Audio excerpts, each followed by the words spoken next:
Хочешь получить под завязку золото или крутой премиум-танк себе на аккаунт за 149 рублей? Твоя интуиция знает, в каком из 5 контейнеров лежит самый лучший приз. Испытай себя на whatkit.ru. Ссылка в описании. Эй, братишка, хочешь бесплатной голды World of Tanks? Скачивай приложение на свой телефон. Ссылка в описании под видео. Итак, здравствуйте, мои дорогие друзья, снова с вами Джонни Джонсон, и сегодня мы посмотрим феерический бой на Леопарде, первом на карте Париж, на одной из самых красивых карт в рандоме. И наш герой в этом сражении продемонстрирует очень интересную тактику, очень творческое мышление и интересные позиции. Особенно вот в самом начале. Смотрите, что делает. Он пересвечивает Тигра первого благодаря шикарному обзору. Видите, вот круг отрисовки. Вернее, круг обзора позволяет высветить и пересвечивает. Смотрите, на перекатке очень много техники противника. Уже он свой актив берет, танки обнаружены. Но то ли еще будет. Сейчас они будут еще выкатываться здесь. Видите, что творит? Шикарное начало боя, друзья. Это действительно очень интересная страта для того, чтобы начать бой именно на таком танке, у которого шикарная динамика и хороший обзор. При этом есть какая-никакая маскировка для того, чтобы вас в ответ вот не пересветили и не дали по вам звездель, потому что здесь ты также находишься на открытом пространстве. Если особенно у тебя танк картонный, типа Леопарда, который принимает в себя все, даже некоторые фугасы, то здесь нужно действительно действовать аккуратно. Ну, допустим, Леопард для этой цели подходит. Допустим, тот же Батшат 25 тонн, может быть, и не подошел бы, потому что у него все-таки барабан, и ты мог, не успеть вот к началу КД барабана и мог пропустить кого-то, если кто-то прокатывается, пока барабан перезаряжается.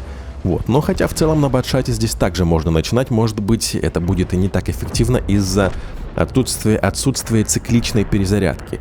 Кстати, я не случайно вспомнил именно Батшата, потому что Леопард, когда он только выходил, многие пророчили ему то, что он займет место Батшата, то есть у него тоже отличная динамика, хорошее орудие, то есть говорили, что это будет такой Батшат с цикличной перезарядкой, с хорошими УВНами, но в целом мы видим, что в рандоме крайне редко встречается эта машина, на ней играть сложно, она требует скилла, она требует какого-то творческого геймплея, то есть готовых решений здесь практически нету. Нужно придумывать, как тебе действовать в каждой ситуации, каждый раз заново, потому что все зависит от сетапа противников, от твоего сетапа. И понятное дело, что как и любой танк, без брони ты не можешь действовать нагло, нахрапом, выкатываться и рисковать. Тебе нужно 7 раз отмерить и 1 раз отрезать. Ну что ж, друзья, наш Леопард понимает, что там уже смысла нету что-то ловить, все танки уже противника разъехались, и теперь нужно посмотреть, что творится здесь. А здесь творится шикарнейшее. Противники просто стоят, подставляются и один за другим получают тычки от нашего Леопарда. Да, здесь, конечно, нужно действовать более аккуратно на этой такой, знаете, мертвой долине, потому что здесь, если ты подсвечиваешься, здесь очень много кустов, и по тебе могут отрабатывать с дальних дистанций даже без подсвета. Вот смотрите, Исушка. Исушка уже теперь стала хитрее, смотрите, она уже все засунулась за дерево, но вот Фошек выкатывается, но ненадолго. Так, 704 нет, 704 нет, но вот АТ-15 подставляется, и мы без проблем нашими подкалиберами. Так, давайте посмотрим, какое пробитие, 270 или... Не, все-таки 268, у Е50М 270 на 2 мм больше. Ну, эти 2 мм, конечно, не решают особо ничего, но все-таки странно, почему именно у Леопарда немножко меньше, чем у Е50. Среднее бронепробитие базовым снарядом. Ну что ж, что мы видим? 2-5 счет в нашу сторону, вроде бы все складывается неплохо, но посмотрите на миникарту, что происходит здесь. Здесь на самом деле мы видим, что у нас позиции не очень хорошие. Противники ошибаются, здесь на зелени идут вперед. Леопард, делает все грамотно, он использует эту ситуацию и набивает себе урон. Уже 4500 урона он набил на противниках, которые, если честно, творят форменную дичь. Конечно, может быть, можно сделать скидку на то, что это европейский сервер, и, здесь еще не такие пуганые противники, как на ру-сервере. На ру-сервере я, допустим, давно не видел вот таких вот рашей последней надежды на этом направлении, на этом поле. Так, что это за поле? Кстати, поле возле Эйфелевой башни. Но это не Елисейские поля точно, потому что Елисейские поля в другой стороне находятся. Какое-то поле. Не помню, как оно, вернее, даже не знаю, как оно называется. Ну, короче, противники здесь действительно ошибаются, действительно подставляются, и наш герой делает просто свое дело, просто дамажит по ним, убивает их.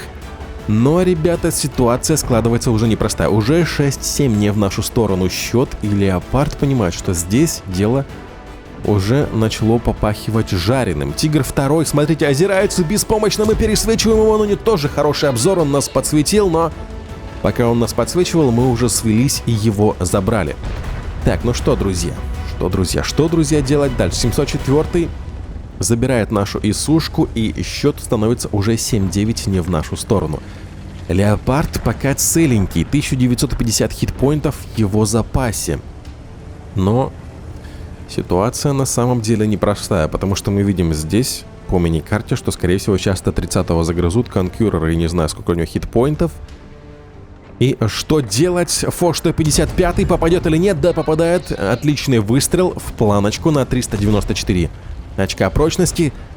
Так, друзья, вот, блин, здесь ситуация на самом деле непростая. Как же нашему Леопарду березовому выхухолю разрулить эту ситуацию? Так, Т-30 уже закономерно забрали, я так и думал. Что же будет с конкурером нашим? Вот смотрите, Т-5 Хэви выкатывается, смотрит в другую сторону, кидаем его в борт башни, естественно, пробиваем. Ну, тем более голдой. Понятное дело, что на Т-5 Хэви в лобовую проекцию лучше заряжать только голду. Под калибрами там стандартными, ну, пробить практически невозможно никуда. Так, ну вот этот номер, как он подсветил нас вперед, мы его даже не увидели. Может быть, он потому что стоял на месте, а мы двигались в этот момент. Может быть, из-за этого, но тем не менее у нас сейчас есть несколько секунд дополнительных, чтобы скинуться по нему еще раз. Успеет или нет, но все-таки не успевает. Очень быстрая перезарядка у этого Т-5 Хэви. Может быть, он там под всем находится. Все, Кока-Колу принял. Под допингами, под всякими. Но давайте сейчас мы успеваем еще раз ему вставить тычку. Сводимся и гиблость. Так. 393. Но все, теперь уже рисковать нельзя, потому что Т-5 Хэви может даже нас и пробить. Мы видим, что он на голдовых фугасах. Если он пробьет, то все. Аляулю, до свидания, потому что 1400 разового урона у него голдовым фугасом. Это, скажем так, гораздо больше, чем наши ХП. Но вот Як-Тигр подсвечивается еще. Принимает в борт еще один снаряд. Но, блин, ребята, посмотрите на ситуацию. 8-12 счет, но остается последний союзник 8 уровня, который находится на зеленке. И здесь целая толпа противников, причем противники серьезные. Это не какие-нибудь там восьмерки, семерки. Ну, семерок тут и быть не могло. Но это действительно танки 10 уровня, причем, ну, 10-9 уровня, причем крепкие, причем с фугасными орудиями, с хорошими калибрами. То есть, по сути, наш герой уже ваншотный для половины команды, для Фоша 155-го, для 704-го, да даже для Охо может быть ваншотным, если он на фугасах. А скорее всего, Охо на фугасах. Так, посмотрим, 704-й, смотри, что делает, выцеливает кого-то на зелени и даже не обращает внимания. Он даже не обращает внимания, вот сейчас начинает доворачивать корпус, по всей видимости, был в снайперском режиме и тупо не заметил. Он выцеливал ТВПшечку. Ну и, кстати, вот ГВ Тайгер, вражеская артиллерия, забирает нашу ТВПшку, и здесь теперь у нас ситуация, ну вообще мы остались в одиночке против 6 противников. Офигеть, что делать, но ошибаются. Ну как они играют, что они творят? Вот 155-й. Он, ну я не знаю, как он мог так сыграть. Ладно, друзья, давайте смотреть дальше, потому что, ну ладно, Фош, может быть, немножко затупил, может быть, обрадовался, что забрали Шкоду и сделал что-то не то. Давайте посмотрим, как он разберется с ГВ Тайгером. ГВ Тайгер подставляет борт. Успеет довернуть или нет, но не успевает, беспомощно ворочать хоботком, и, конечно же, здесь шансов нету никаких. Так, друзья, что мы видим? Подсвечивается Охо. Наш герой, ну, реально, он действует очень круто, очень грамотно. Смотрите, разводит их, понимает, что здесь у него торчит только башня, и преимущество в сведении здесь колоссальное. Конечно, сейчас у Леопарда первого в стабилизации он может выкатываться совсем чуть на маленький краюшек и давать тычки, раздавать голдовые плюхи, и при этом самому вероятность попасть под обстрел крайне низка, потому что мы видим, что это фугасные монстры, у которых не самое лучшее сведение, не самая лучшая стабилизация. И, конечно, в такой ситуации есть определенное преимущество, но они преимущества могут нивелировать тем, что они встали и свелись в одну точку. Вот они что сделали, они встали и свелись, и Леопард понял эту ситуацию, понял, что если он еще раз подсветится в той же точке, то, возможно, сразу же туда прилетит 1 или даже 2 фугаса. И поэтому он, смотрите, что делает. Он решает теперь сыграть по-другому. Надо как-то действовать необычно, чтобы противник не знал, где ты находишься, для того, чтобы он как-то подставился или сыграл неаккуратно. Вот, а пока они ехали, соответственно, ну к чему я все это говорю, пока они ехали, можно было их раздамаживать. Как только они остановились, все, нужно что-то другое придумывать. Ну что, друзья, смотрим. Остаются Type 5 Heavy, Type 4 Heavy и Yak Tigre. Ребята довольно серьезные. С ними шутки, как говорится, плохи. Так, ну что ж.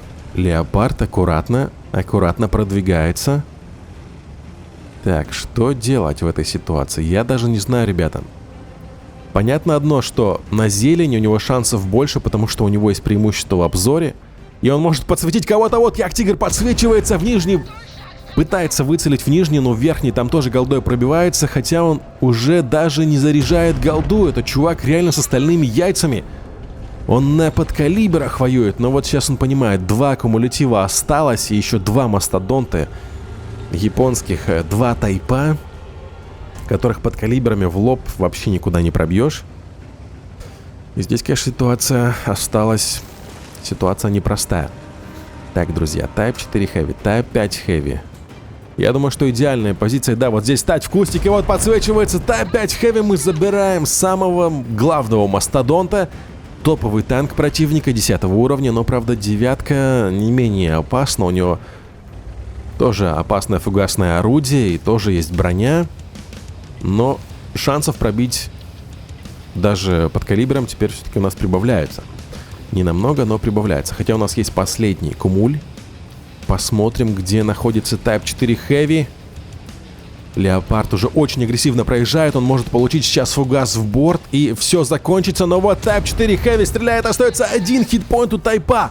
Не говорите потом, что нашему герою везло. Потому что это полное невезение, полная фиаско. Оставить 1 хп. Конечно, хотя 409 хитпоинтов за 1 выстрел. Это выше среднего урона. Средний урон у него 390. Но все-таки... это эпично. 1 хпшный Type 4 Heavy, у нас 844 хитпоинта. И, конечно, есть вариант, что нас не пробьют, но... Обалдеть, он на ББшках на 667 выбивает, и нам нужно гарантированно сейчас забирать этого тайпа. Но только подкалибры остаются в лоб, даже в нижний бронелист пробить нереально. Нужно делать все наверняка, выцеливать четко в борт. Если сейчас не пробьет, то это будет эпик, но все получается.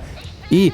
наш Леопард вытаскивает эту действительно тяжелую победу против этих грозных мастодонтов, против бронированных японцев. И давайте посмотрим на послебоевую статистику. Ну что, друзья, вот такой вот бой в исполнении Dark Watch, Темного Стража, рандома, медаль воина, медаль танкиста-снайпера, основной калибр, медаль пула и медаль Колобанова. Командный результат: 10 932 урона, почти 11к урона на Леопарде. Это очень крутой показатель и действительно интересный бой как в плане тактики, есть интересные страты, интересные маневры, так и в плане, конечно, эпичности, потому что это последние вот эти моменты с 1 хпшным тайпом, это действительно было очень интересно наблюдать. И 1661 чистый опыт. Кстати, вражеский Type 5 Heavy тоже сыграл очень неплохо, 7341 урон набил, но в принципе да. Действовал он, в принципе, неплохо. Ему, ну, может быть, немножко не повезло то, что Леопард встал в куст, и, естественно, у него было право первого выстрела, право первой брачной ночи, и у него было достаточно, сказать, среднего урона для того, чтобы забрать этого тайпа из этого... Что я несу? Что я туплю? Ладно, короче, собрать этого тайпа. Ну что, друзья, вот такое вот сражение. Даже ушел в плюс на 16 с лишним тысяч кредитов, несмотря на то, что там, конечно, голдецой постреливал. Все было очень классно, все было очень эпично. Я думаю, я даже уверен, что вам должен понравиться этот бой, потому что, ну, действительно классно все было сыграно. Если да, то не забывайте подписываться на канал, ставить лайки и, конечно же, ебашить колоколец, потому что если вы не ебнете его, то он может прийти к вам и мало ли что произойдет. Пока.